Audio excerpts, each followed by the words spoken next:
প্রিয় শিক্ষার্থীবৃন্দ, আসসালামু আলাইকুম। বিক্রমপুর আদর্শ কলেজের একাদশ শ্রেণীর বিজ্ঞান বিভাগের ছাত্রছাত্রীদের রসায়ন প্রথম পত্রের অনলাইন ক্লাসে স্বাগত জানাচ্ছি। আজকে তোমাদের ক্লাসের সংখ্যা হচ্ছে 22। আমি তো তোমাদের তৃতীয় অধ্যায়টি পড়াচ্ছিলাম। আজকে তৃতীয় অধ্যায়ের সমযোজী বন্ধন নিয়ে আলোচনা করব। প্রথমে আমরা সমযোজী বন্ধনের সংজ্ঞাটা একটু জেনে নেই। সংজ্ঞাটি হচ্ছে যে সকল মৌল সাধারণত অধাতুসমূহ ইলেকট্রন আদান প্রদানের মাধ্যমে বন্ধন গঠন করতে পারে না, তারা সাধারণত সর্ববহিস্থ শক্তি স্তরে ইলেকট্রন একে অপরের সাথে শেয়ারের মাধ্যমে অষ্টপূর্ণ করে এবং নিকটতম নিষ্ক্রিয় গ্যাসের গঠন অর্জন করে সুস্থিতি অর্জনের মাধ্যমে বন্ধন গঠন করে। এই ধরনের বন্ধনসমূহকে সমযোজী বন্ধন বলা হয়। যেমন অ্যামোনিয়া, পানি, হাইড্রোক্লোরিক অ্যাসিড, এছাড়া বাতাসের মধ্যে যে গ্যাসগুলো আছে অর্থাৎ nitrogen, hydrogen, oxygen, carbon dioxide, এই সবগুলো গ্যাসই সমযোজী বন্ধন বিদ্যমান। এবার আমরা একটি উদাহরণের সাহায্যে সমযোজী বন্ধনটা একটু বুঝে নেই। যেমন অ্যামোনিয়াতে সমযোজী বন্ধন বিদ্যমান। অ্যামোনিয়াতে আছে নাইট্রোজেন এবং হাইড্রোজেন পরমাণু। নাইট্রোজেন পরমাণুর ইলেকট্রন বিন্যাস হচ্ছে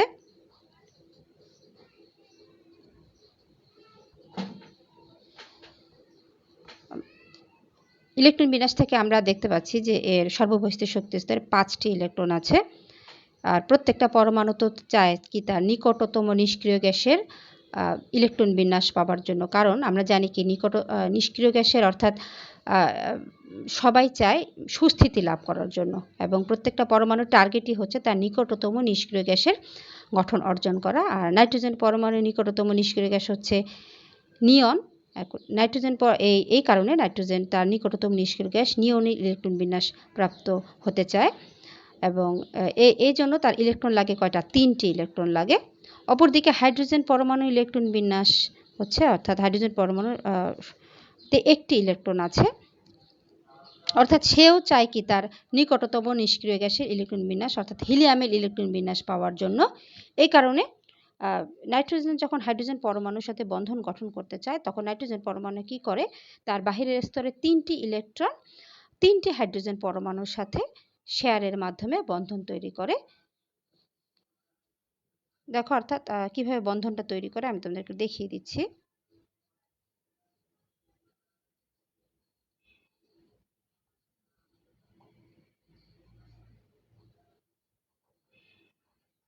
অর্থাৎ তার 3টি পি অরবিটাল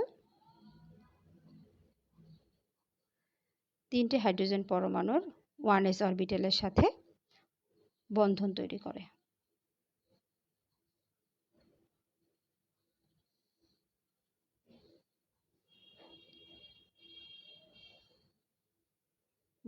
সমযোজী বন্ধন তৈরি করে।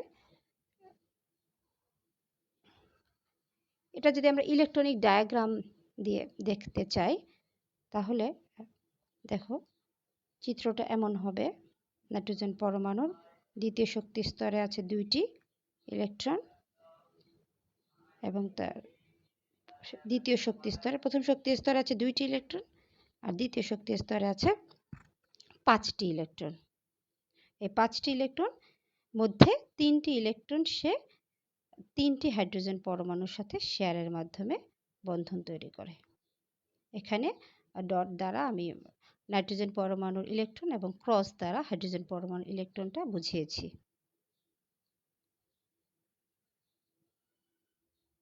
অর্থাৎ যখন শেয়ারের মাধ্যমে বন্ধনটা তৈরি করে, তখন ইলেকট্রনগুলি দুটি যে পরমাণু তাদের মাঝখানে অবস্থান করে।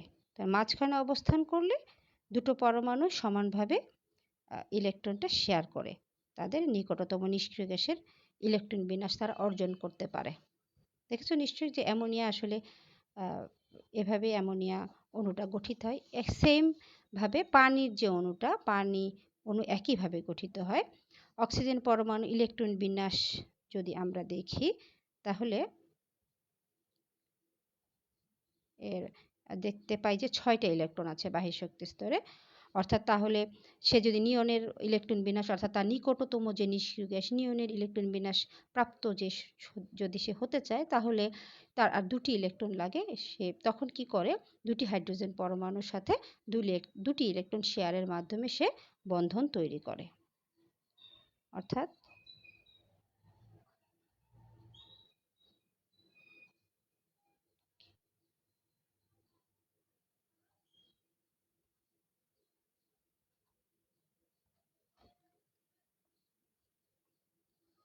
যে দুটি হাইড্রোজেন পরমাণুর সাথে দুটি ইলেকট্রন শেয়ারের মাধ্যমে সে বন্ধন তৈরি করছে।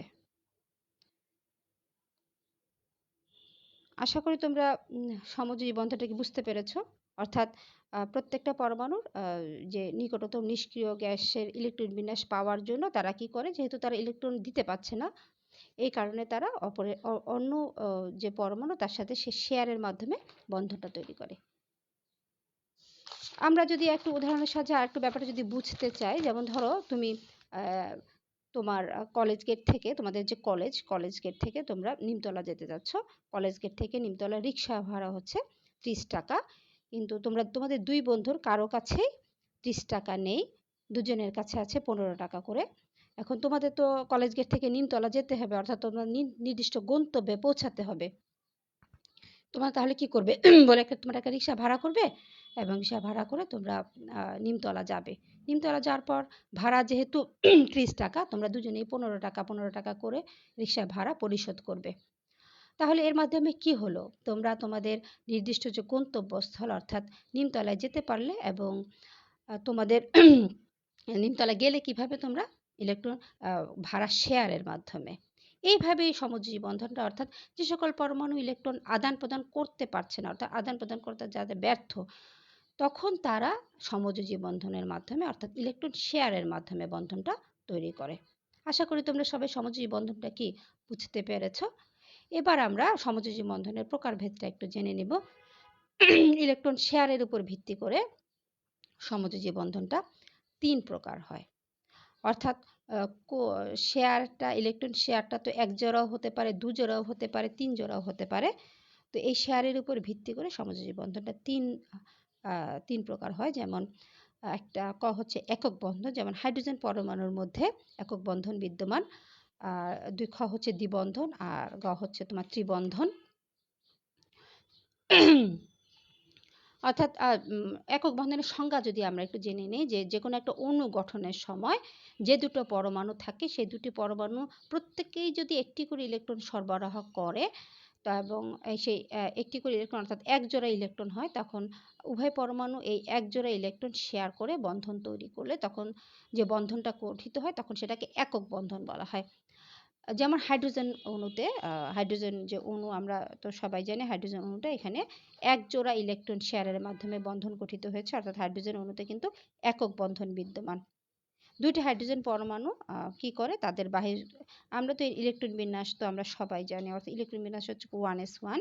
এরা কি করে, অর্থাৎ তার একটি ইলেকট্রন আছে, দুটি হাইড্রোজেন পরমাণু তখন কি করে, এই একটি ইলেকট্রন একে অপরের সাথে শেয়ার করে, শেয়ারের মাধ্যমে তারা কি করে বন্ধনটা তৈরি করে, বন্ধন তৈরি করে এবং উভয়ই এই দুটি ইলেকট্রনই দুটি হাইড্রোজেন পরমাণু শেয়ার করে এবং তাদের মধ্যে একক বন্ধনের মাধ্যমে এই বন্ধনটা তৈরি করে। এরপরে হচ্ছে দ্বিবন্ধন। অণু গঠনের সময় দুটি পরমাণুর অষ্টক পূর্ণতার জন্য যদি প্রত্যেকে দুটি করে ইলেকট্রন সরবরাহ করে, এবং এখানে দুটি ইলেকট্রন সরবরাহ করলে কি হয়, প্রত্যেক পরমাণু যদি দুটি করে ইলেকট্রন সরবরাহ করে তাহলে ইলেকট্রনের সংখ্যা হলো 2 জোড়া, অর্থাৎ 2 জোড়া ইলেকট্রন শেয়ারের মাধ্যমে যে সমযোজী বন্ধনটা গঠিত হয় তাদেরকে দ্বিবন্ধন বলা হয়। যেমন অক্সিজেন যে অণুটা, এখানে আমরা দ্বিবন্ধনটা দেখতে পাই। অথবা তোমরা ইথিন তো তোমরা সবাই চিনো, ইথিন C2H4 যেটা তোমরা এসএসসিতে পড়েছো, ইথিনেও কিন্তু কার্বন কার্বন দ্বিবন্ধন বিদ্যমান আছে। তো অক্সিজেন অণুতে কি হয়, আমরা অক্সিজেনের অণুর ইলেকট্রন বিন্যাস তো একটু আগে দেখতেই পেলাম। অক্সিজেনের ইলেকট্রন বিন্যাস হচ্ছে 2p4। এখন এই তার বহিঃস্থিতির 6টি ইলেকট্রনের মধ্যে সে কি করে, 2টি ইলেকট্রন শেয়ার করে, শেয়ারের মাধ্যমে সে বন্ধন তৈরি করে। দুটি অক্সিজেন পরমাণু, একটি ইলেকট্রনকে আমি ডট দ্বারা এবং আরেকটি পরমাণু ইলেকট্রনকে আমি ক্রস দ্বারা বুঝিয়েছি।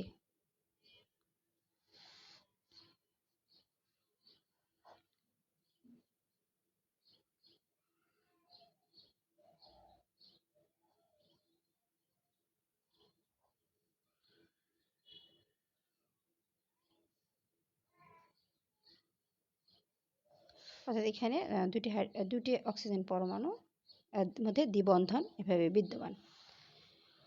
পরবর্তী ক্লাসগুলোতে আমি তোমাদের দ্বিবন্ধনকে আরেকটু ব্যাখ্যা করে বোঝাবো। যখন আমি তোমাদের হাইব্রিডাইজেশনটা পড়বো তখন তোমাদের কাছে ব্যাপারটা আরেকটু ক্লিয়ার হবে। হচ্ছে ত্রিবন্ধন, যেমন নাইট্রোজেন, আমাদের বাতাসে যে গ্যাস আছে নাইট্রোজেন, নাইট্রোজেনের মধ্যে কিন্তু ত্রিবন্ধন বিদ্যমান। নাইট্রোজেন পরমাণু ইলেকট্রন বিন্যাস যদি আমরা দেখি তাহলে দেখতে পাই যে তার বাহিরে শক্তি স্তরে কয়টা আছে, 5টি ইলেকট্রন আছে। তো 2টি নাইট্রোজেন পরমাণু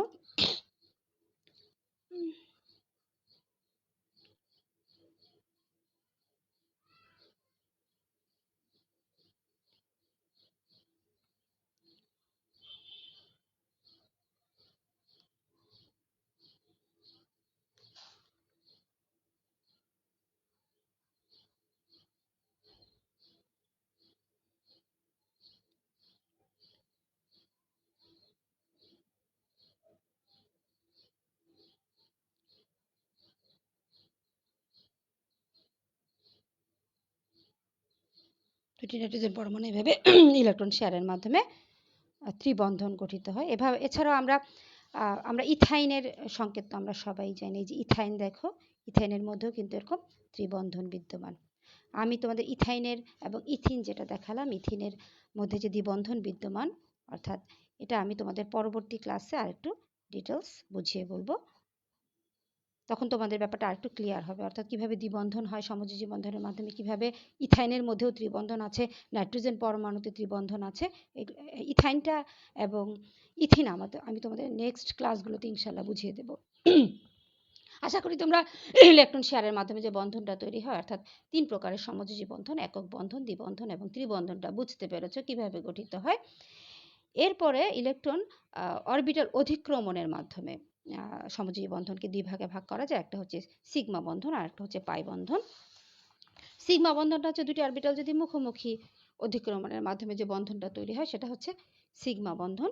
আর 2টি অরবিটাল অর্থাৎ সিগমা বন্ধনটা যদি আমরা দেখতে চাই, দেখো 2টি অরবিটাল মুখোমুখি অধিক্রমণের মাধ্যমে যে বন্ধনটা তৈরি হয়, ধরো 2টি এস অরবিটাল মুখোমুখি অধিক্রমণের মাধ্যমে বন্ধন তৈরি করছে, তাহলে সেটাকে বলা হয় সিগমা বন্ড।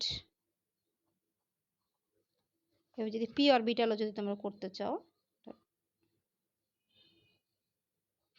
2টি অরবিটাল এভাবে মুখোমুখি অধিক্রমণের মাধ্যমে বন্ধন তৈরি করে।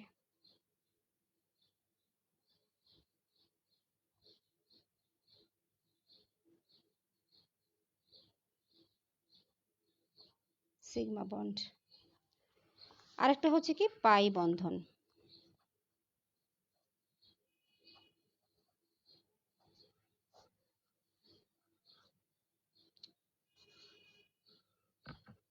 দুটি অরবিটাল পাশাপাশি অধিক্রমণের মাধ্যমে যে বন্ধন তৈরি করে সেটাকে বলা হয় পাই বন্ধন।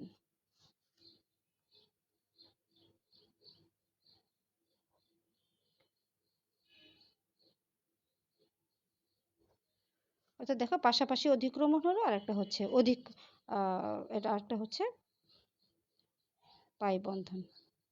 আশা করি এই সিগমা বন্ধন এবং পাই বন্ধন নিয়ে পরে হাইব্রিডাইজেশন যখন আমরা পড়বো তখন আরেকটু ভালো করে জানবো। আপাতত তোমরা একটু এতটুকু জেনে রাখো যে মুখোমুখি অধিক্রমণের মাধ্যমে 2টি অরবিটালের যে বন্ধনটা তৈরি হয় সেটা হচ্ছে সিগমা বন্ধন, আর পাশাপাশি অধিক্রমণের মাধ্যমে যে বন্ধনটা তৈরি হয় সেটা হচ্ছে পাই বন্ধন। এবার আমরা সমযোজী বন্ধনের বৈশিষ্ট্য একটু জেনে নিব। ইলেকট্রন শেয়ারের মাধ্যমে যেহেতু বন্ধনটা তৈরি হয়, এই কারণে এর ক্যারেক্টারটা সম্পূর্ণরূপে আয়নিক বন্ধনের বিপরীত।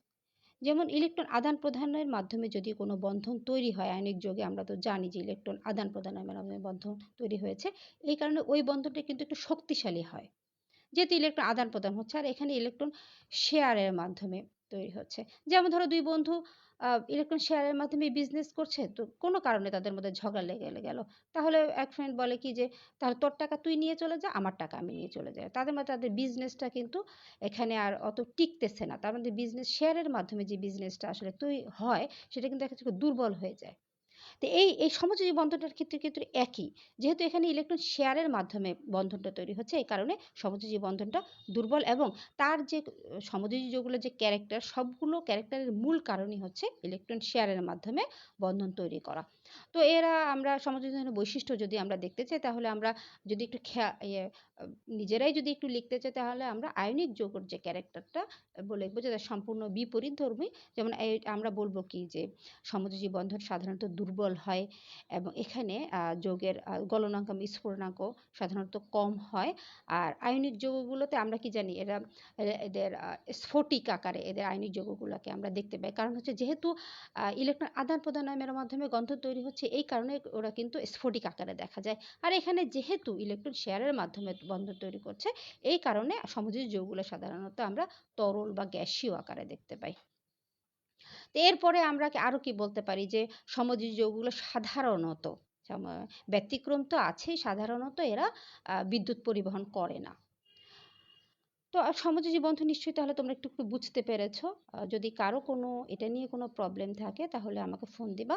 তো আজকের মতো আমি এখানেই ক্লাসটা শেষ করছি। আল্লাহ হাফেজ।